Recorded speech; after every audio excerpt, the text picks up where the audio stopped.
welcome. My name is Nova Reid and it's a pleasure to be joining you as part of Waterstone's Shelfie series.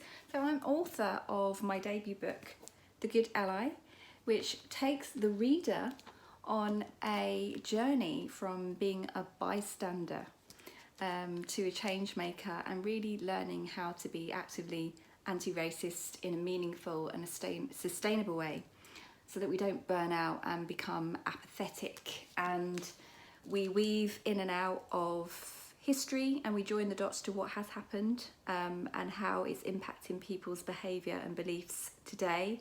We really start to unpack and learn how to self-inquire, how to self-interrogate about our own isms and have the courage to look at them and confront them so that we can actually make some real change and be honest with ourselves.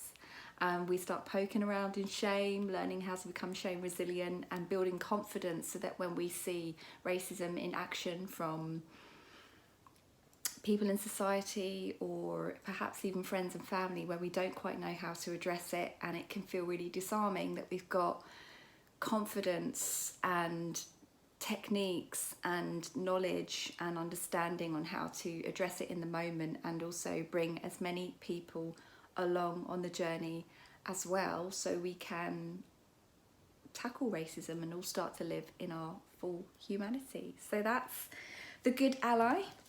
I always say this work is a bit like looking at yourself in the mirror, so I love how the designer was able to bring a bit of a reflective aspect to the cover. I hope you enjoy it and I hope it does what it needs to do for you and those who are interested in being better citizens of the world to one another. So I was asked to pick another 3 books that can help you on your anti-racism journey, and there are too many to pick and sometimes I don't do as I'm told, so I've picked 4. This one is called Me and White Supremacy. It's by Layla F. Saad, and it's a journal and it gives you prompts and it helps you learn, if you're not used to it, if you've never been in therapy before or done any kind of coaching, to really learn how to self-inquire and to look at behaviour and think about, okay, what does racism look like in me? What are my biases? And that really is something that I think is key in helping people get started who might feel overwhelmed, because it guides you through doing these prompts over 30 days. So that's Layla F. Saad, Me and White Supremacy, a book which is well worn and well read, as you can see, something I've come back to, I'm so sorry Rennie, again and again. Brilliant book by Rennie Edo-Lodge, which I think really did change the landscape with tackling and addressing what systemic racism really is, particularly in Britain, but not exclusive to. And that's something that I think you can come back to again and again.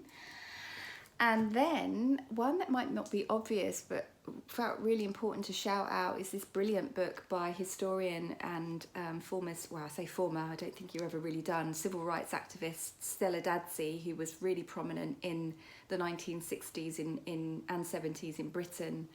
And it's called A Kick in the Belly, Women, Slavery and Resistance, and it really unpacks some of the roles incredible black women had in resistance, and so many stories are often untold or erased, and this really does shine a spotlight on all of our collective history, and it makes history accessible and makes a brilliant book and brilliantly written by Stella Dadsey.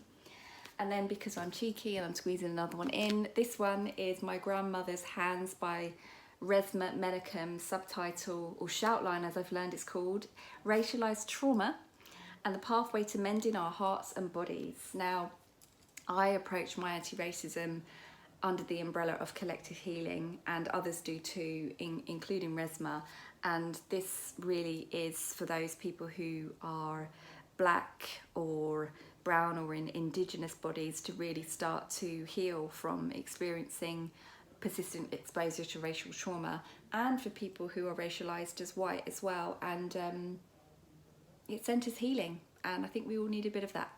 So that's it from me. I'm Nova Reid, and thank you for having me.